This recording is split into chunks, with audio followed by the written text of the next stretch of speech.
It was only a matter of time. Donald Trump is now claiming that Brian Kemp's massive victory over David Perdue. Remember, David Perdue is the guy Trump endorsed in the Georgia Republican gubernatorial primary of last week. Trump is claiming that Kemp's victory over Perdue was fraudulent. Newsweek article explains Trump pushes claim that Brian Kemp's 50-point victory was fraud.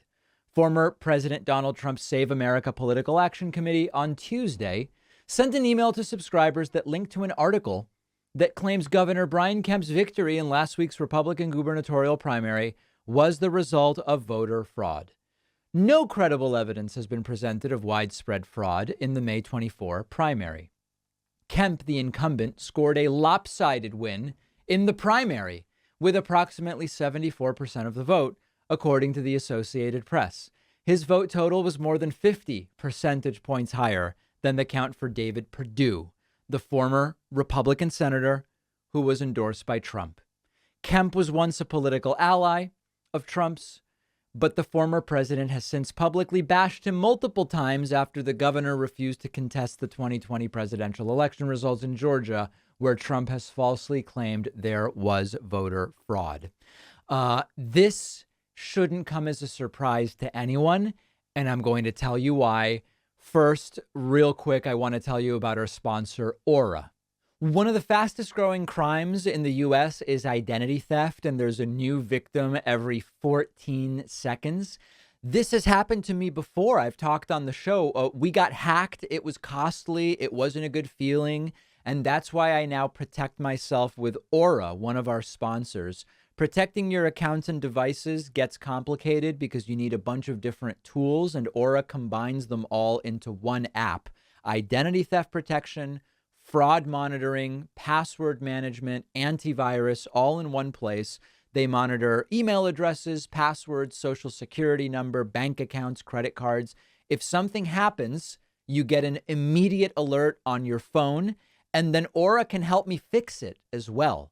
Aura is letting my audience try it free for 2 weeks at aura.com/Pacman. With the free trial, you can do things like see if your login credentials have been found on the dark web. I saw an old password was in 4 different data breaches. Probably something you want to know, and it's free, so you might as well just use the link down below. All right, so it should come as no surprise to anyone that the new strategy is, if we lost, it must have been fraud. Donald Trump loves to tout his stupid endorsement record. Now, I don't know whether he's now claiming he's 81-2 or 105-3 or whatever.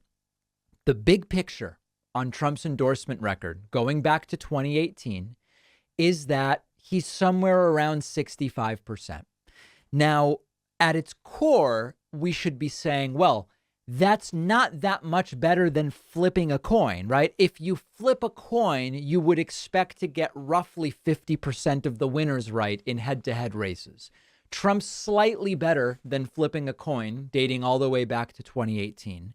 But understand that he mostly endorses incumbents or obvious leaders. It's not because of the power of incumbency and because of how obvious it often is who's going to win. A 65% endorsement accuracy record is not particularly good. But the story here is it was known for a while that Brian Kemp was going to crush David Perdue. Trump was behind the Perdue train for a while, going all the way back to the special elections on January 5th, 2021. It was obvious Perdue was going to lose. And it was written on the wall that Trump was going to say, well, it was only because of this or that or the other thing, and or claim fraud. And now he's doing it. Perdue got crushed. Brian Kemp won easily, 50 points, and they do this. It's sort of like a no true Scotsman fallacy of sorts. Well, everybody I endorse wins. Oh, someone didn't? Well, they didn't really lose. It must have been fraud. And by that definition, of course, you never lose. I don't know whether anybody still believes this stuff. I know that when Trump goes to the rallies and he says, we really won this state and we really won that state or whatever, I know people clap. But we also know from polling that the share of even Republicans that believe Trump actually won the 2020 election is declining.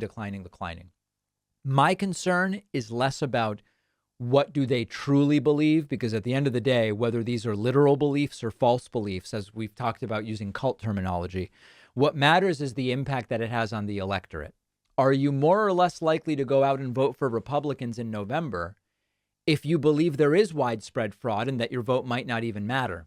It stands to reason that if you think your vote makes no difference, you might actually stay home. And that's my concern, and that's my question to you. If voters do believe Trump's voter fraud lies, are they more likely to vote in November or less? Let me know what you think in the comments.